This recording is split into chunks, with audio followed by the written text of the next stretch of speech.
데보라가 하나님의 도우심으로 승리를 한 후에 하나님께 찬양의 시를 올려드렸습니다. 어제의 말씀과 오늘의 말씀은 데보라의 찬양의 노래입니다. 하나님께서 어떤 일을 하셨는가 하는 것을 자세하게 또 열거하면서 노래하고 있습니다. 성경에서 나오는 유명한 찬양시 중에 하나입니다. 여기서 우리가 배울 수 있는 것은 하나님께서 우리에게, 우리 개인에게 또는 또 교회에게 또 행하신 일들과 일어났던 일들을 자세히 적는 것, 그것이 하나님 앞에 찬양의 시 또 노래가 된다는 것을 알 수가 있습니다. 오늘 말씀을 통해서 알 수 있는 하나님은 전쟁하시는 하나님이십니다. 19절에 보시면 왕들이 와서 싸울 때에 가나안 왕들이 무기또 물가 다한악에서 싸웠으나 은을 탈취하지 못하였도다. 왕들과 싸웠는데, 가나안 왕들과 싸웠는데 그 가나안 왕들이 은을 탈취하지 못하였다는 것은 전쟁에 패배하였다는 것이죠. 20절에 보시면 별들이 하늘에서부터 싸우되 그들이 다니는 길에서 시스라와 싸웠도다. 이제 여기에 보면 시스라와 싸우는 대상이 이스라엘 군대가 아니라 하늘에 있는 하늘로부터 싸움이 있었다는 거죠. 별들이 싸웠다고 하는 것입니다. 이것이 바로 하나님께서 싸우신 거죠.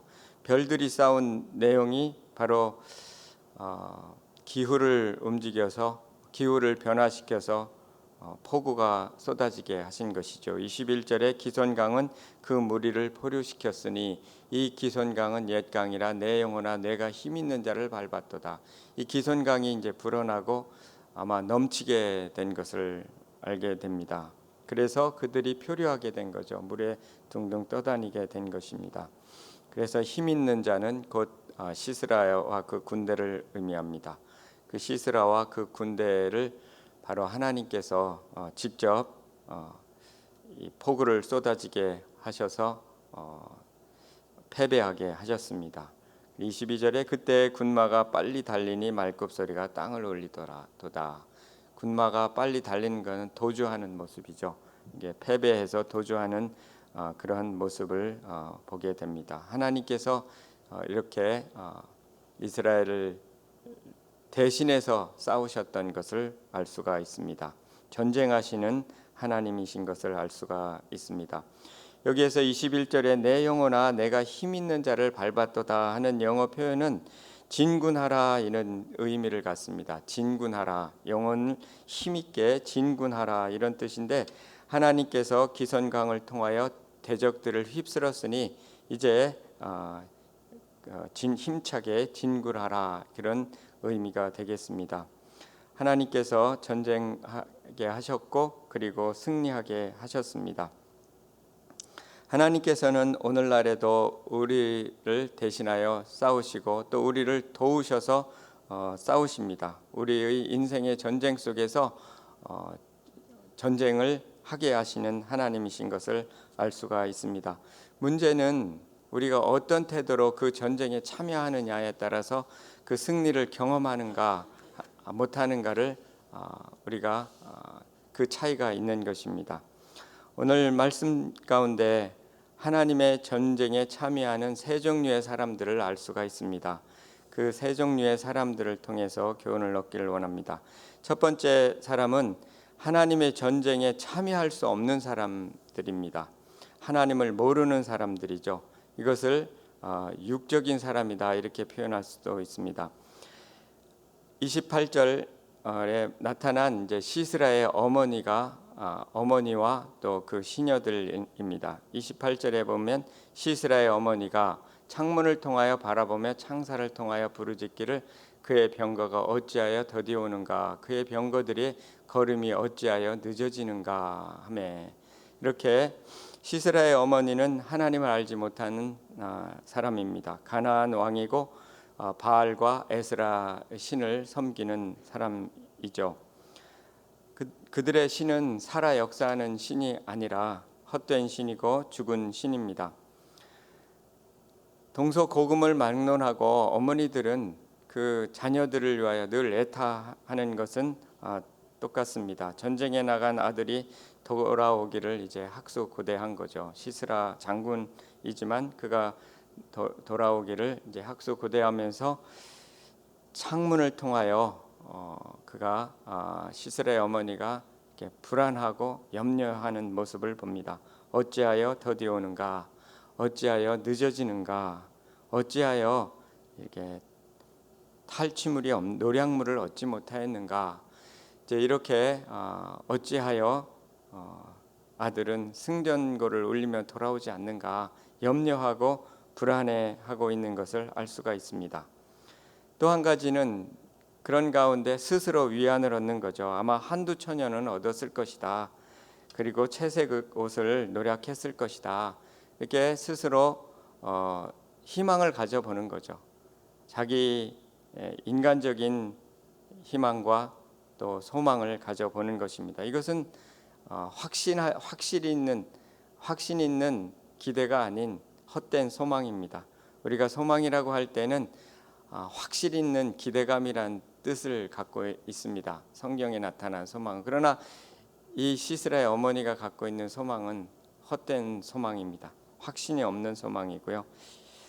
그래서 이와 같이 시스라의 어머니는 늘 그가 위대한 장군이었지만 그 아들이 위대한 장군이었지만 늘 염려와 불안 속에 살아가는 것입니다. 그들의 신은 확신을 주지 못하고 또 진정한 희망을 주지 못하는 신이기 때문에 그렇습니다. 이런 사람들은 하나님을 알지 못하는 데서 오는 것입니다. 오늘날 우리로 말하자면 예수 그리스도를 알지 못하는 것이죠. 그렇기 때문에 늘 염려와 불안 속에서 고생하고 방황하고 유리하게 되는 것입니다. 이런 사람들에게 필요한 것이 곧 예수 그리스도십니다.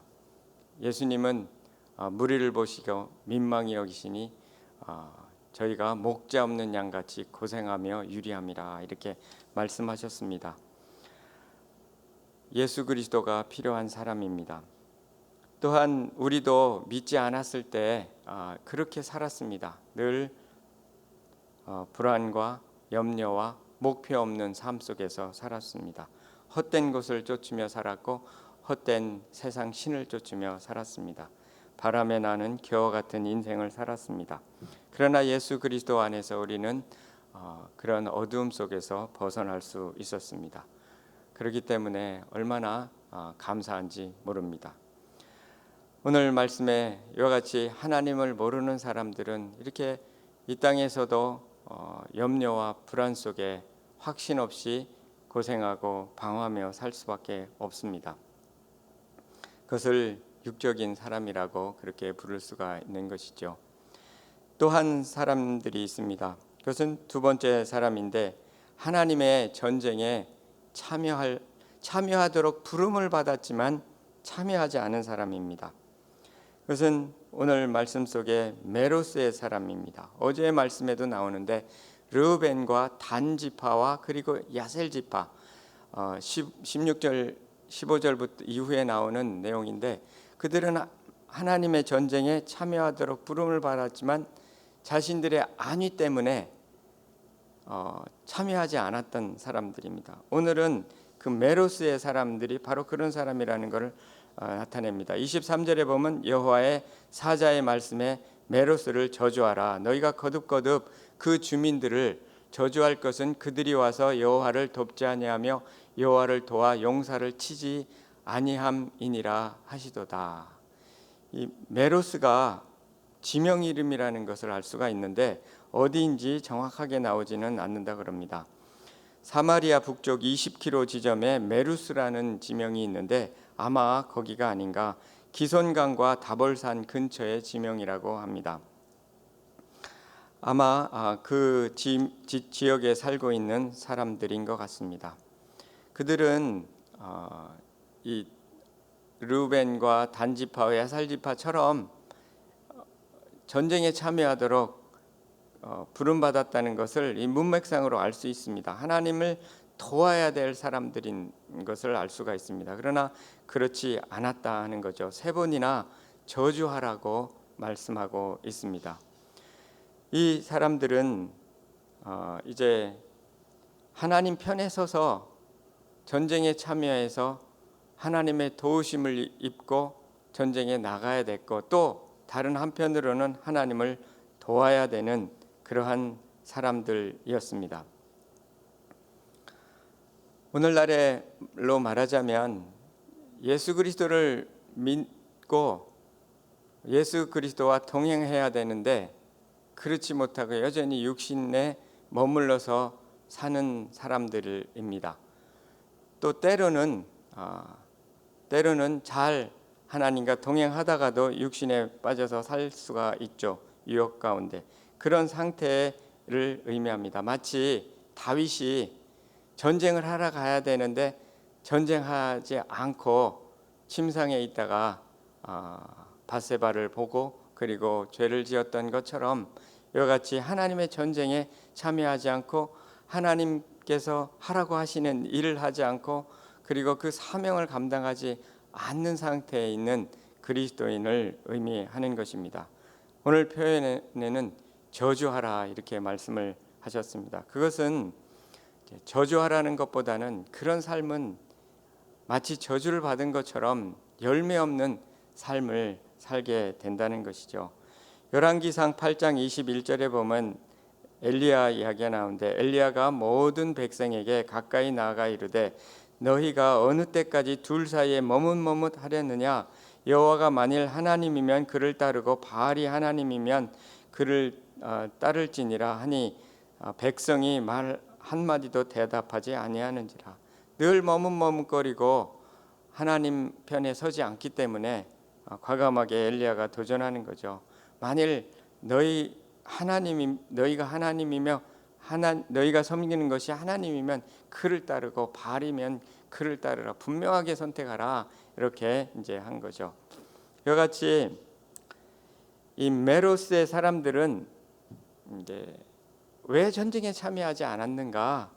그것은 자기가 가진 것이 너무 많아서일 수도 있고 또 아니란 것을 추구하며 살았기 때문이죠.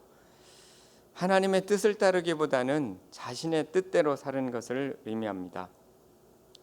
그래서 결과는 열매 없는 삶이죠. 그것이 바로 저주받은 삶이다라고 말할 수가 있습니다. 하나님의 복을 누리지 못하는 삶인 거죠. 이것을 육적인 신자의 상태다 이렇게 이야기할 수가 있죠. 첫 번째는 아예 하나님을 모르는 사람이고요.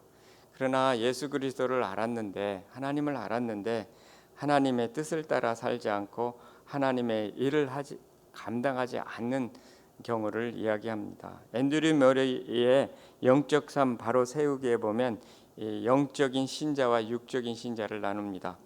거기에 보면 이제 바울이 내적인 상태에 따라 그리스도인을 두 종류로 나눴다 이렇게 말합니다. 영적인 신자는 영적인 상태에 들어가 열매를 누리며 사는 사람, 이렇게 하나님께서 주신 열매를 누리며 살아가는 사람을 영적인 신자다. 육적인 신자는 뭐냐면 육적 상태에서 벗어나지 못하는 사람이다. 늘 이렇게 육적으로 육신을 쫓아 사는 거죠. 그러면서 육적인 신자의 상태를 이렇게 또 표현합니다. 어떤 사람인가?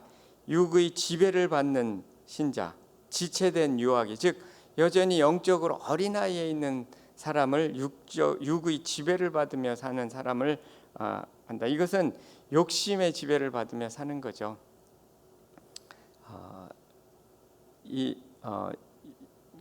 물질과 또 이런 쾌락과 또 어떤 세상의 권력의 지배를 받는 거죠. 육적인 상태란 죄에 패배한 상태다. 그렇게 말하고요. 육적인 상태는 영적인 은사를 활발히 사용하는 가운데서도 나타날 수 있다. 이것은 무슨 말이냐면 하나님 일을 열심히 하는 데에서도 여전히 그 마음의 상태는 육적일 수 있다는 것이죠.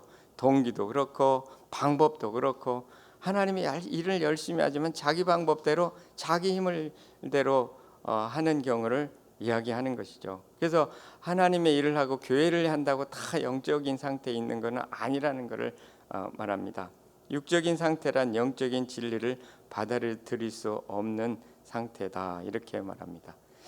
누가복음에 보면은 이와 같은 것을 그 가시떨기 나무에 비유하죠.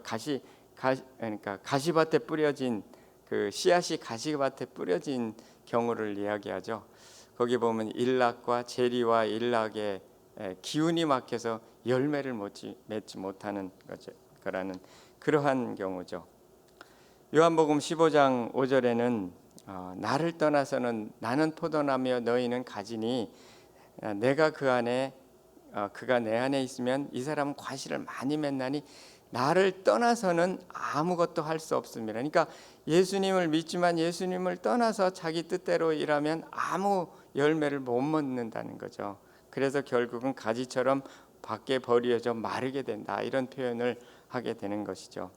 로마서 8장 5절 6절에는 육신을 따르는 자는 육신의 일을, 영을 따르는 자는 영의 일을 생각하나니 육신을 따르는 자는 육신의 일을, 영을 따르는 자 영을 생각하니 육신의 생각은 사망이요 영의 생각은 생명과 평안이니라. 그러니까 육신의 생각대로 살면 사망이라는 거죠. 어둠 속에 여전히 살게 된다는 거죠. 대표적인 것이 롯의 삶이라고 할 수가 있죠. 아브라함과 롯이 있을 때 롯은 그가 소돔과 고모라로 갔죠. 욕심을 쫓아간 것입니다. 결국은 자신만 겨우 빠져나오고 오늘날로 말하자면 자신만 구원을 받는 거죠. 그리고 많은 것을 다 잃어버리고 열매 없는 삶으로 돌아와야 하는 그런 것이죠. 이런 상태에 있을 경우 우리는 돌이켜야 되는 거죠. 또 옛사람을 버려야 되고 성경의 표현에 의하면 어린아이를 버리라. 그렇게 될 때 육적인 삶을 벗어나게 되는 거죠. 성령을 의지해서 살아야 된다 하는 것을 의미합니다. 이와 같이 전쟁에 참여하도록 부름을 받았지만 참여하지 않을 때 열매 없는 삶을 살게 되고 또 능력 없는 삶을 살게 된다 하는 것을 알 수가 있습니다. 메로스의 사람들이 바로 그런 사람들이었다 하는 것이죠. 이런 상태에서 돌이켜라 하는 것을 말씀하고 있습니다. 세 번째 사람은 하나님의 전쟁에 순종함으로 적극적으로 참여하는 사람들입니다. 영에 속한 사람이, 영에 속한 영적인 신자라고 아까 표현했습니다. 영에 속한 사람이죠. 또 영에 속했지만 영적으로 살아가는 사람입니다. 우리가 바로 이런 삶을 살아가야 될 줄 믿습니다. 24절부터 나오는 겐 사람의 헤벨의 아내 야엘 이야기입니다. 겐 사람의 헤벨의 아내 야엘은 다른 여인보다 복을 받을 것이니 장막에 있는 여인들보다 더욱 복을 받을 것이로다. 바로 이 겐 사람은 겐 족속은 모세의 장인이 바로 겐 족속이었죠. 이방 족속입니다. 그리고 그 헤벨, 야엘의 남편 헤벨은 어제 말씀해 보면 시스라를 도왔던 사람입니다. 하나님 편에 서지 않고 시스라 편에 섰던 사람입니다. 그러나 아내는 달랐습니다. 아내는 그 시스라를 이제 시스라에게 물을 구할 때 우유를 주고 그가 잠든 사이에 결국 그를 이제 죽였던 것을 알 수가 있습니다. 그것은 하나님의 뜻을 따라 죽인 것이죠. 이 전쟁을 끝내게 하는 그런 역할을 감당했는데 다른 여인들보다 복을 더 많이 받는다고 이렇게 노래하고 있는 것입니다. 그는 연약한 여인이었지만 하나님의 뜻에 믿음으로 그 뜻을 믿고 순종한 것입니다. 사사기에 보면 이 사사들의 특징 중에 하나가 아주 연약한 사람들이었습니다. 둘째 사사였던 에웃은 왼손잡이 에웃이라는 표현을 하죠. 그것은 원어적인 뜻에 오른손에 장애가 있는 사람이란 뜻입니다. 그러니까 장애인인 거죠. 그 당시에는 왼손잡이 장애가 있었는 연약함이 있었고요. 드보라도 마찬가지죠. 드보라도 아주 연약한 여인인 것이죠. 오늘날도 지도자가 사회적이나 영적인 지도자가 여인이 되기 참 힘든 상황인데 예전보다는 많이 좋지만 그 당시 이스라엘의 그러한 사고로서는 참 상상하기 어려운, 또 여인으로서 지도자력을 펼치기 어려운 상태에 있는 사람이었습니다. 뒤에 나오는 기드온도 마찬가지죠. 지극히 출신 성분도 낮고 아주 지극히 문하세 중에 가장 약한 그러한 집안 사람이었고, 그 뒤에 나오는 입다는 기생이 낳은 아들이라 이렇게 표현이 되어 있습니다. 이와 같이 어떤 연약함을 갖고 있던 사람들이었지만 하나님께서 그들을 사용하실 때 그들이 순종함으로 나갔기 때문에 하나님 앞에 쓰임을 받았습니다. 근데 이 야엘이란 사람은 이방 여인이었죠. 그리고 지도자로서 어떤 그런 지위도 있었던 것도 아니죠. 이름 없는 여인이었습니다. 그러나 그는 하나님의 뜻에 믿음으로 순종했던 것입니다. 그 결과는 다른 모든 여인보다 복을 얻는 그러한 결과를 낳았던 것입니다. 하나님의 큰 칭찬을 받은 것입니다.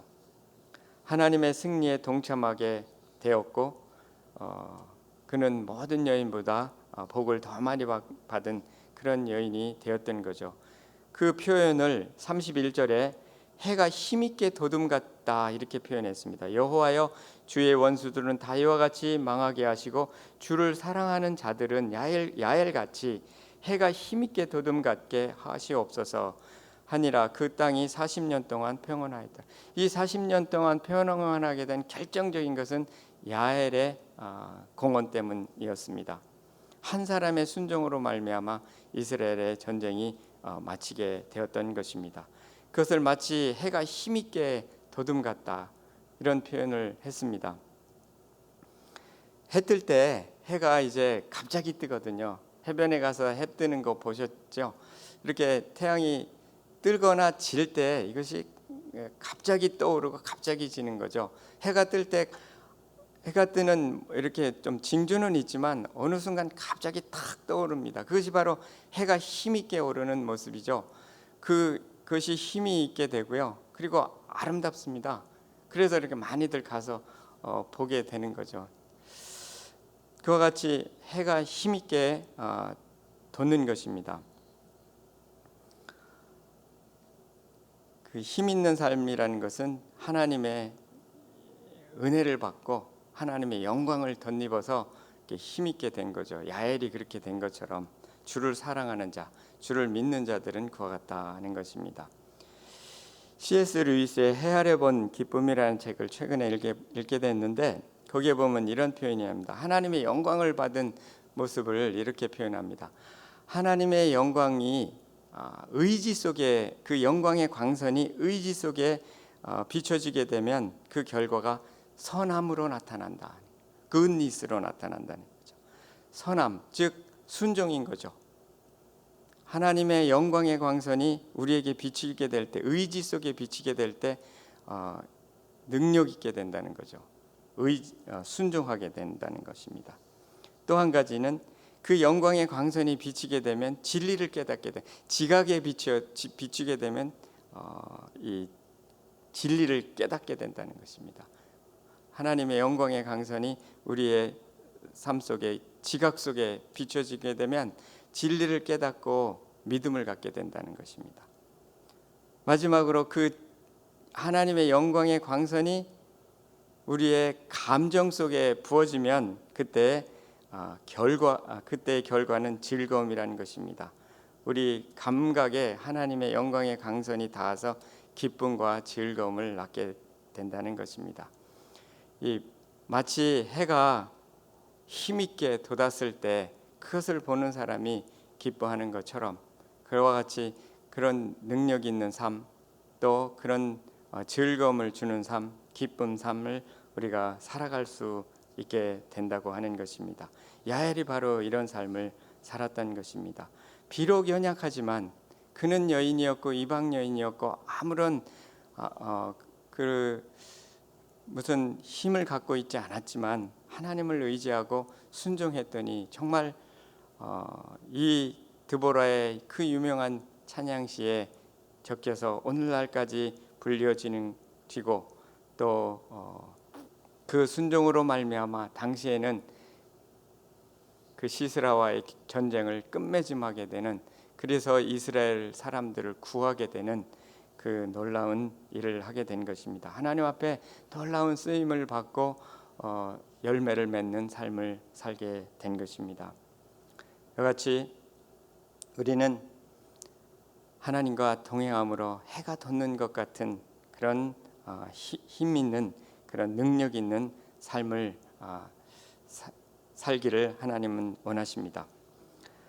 오늘 말씀 속에서 있는 것처럼 바로 이와 같이 영적인 사람을 살기를 원하시는 거죠.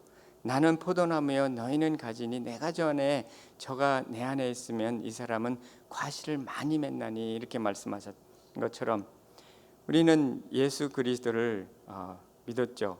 또 예수 그리스도를 믿을 때 영적인 삶이 되는 것입니다. 그리고 예수 그리스도께 붙어 있을 때 영적인 열매들을 풍성하게 맺는다는 것입니다.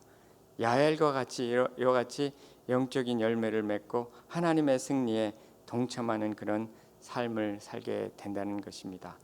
오늘 말씀 가운데 이와 같이 하나님의 그 영광의 광선을 받고 또 힘있고 해돋움 같은 그러한 삶을 살기를 소원합니다.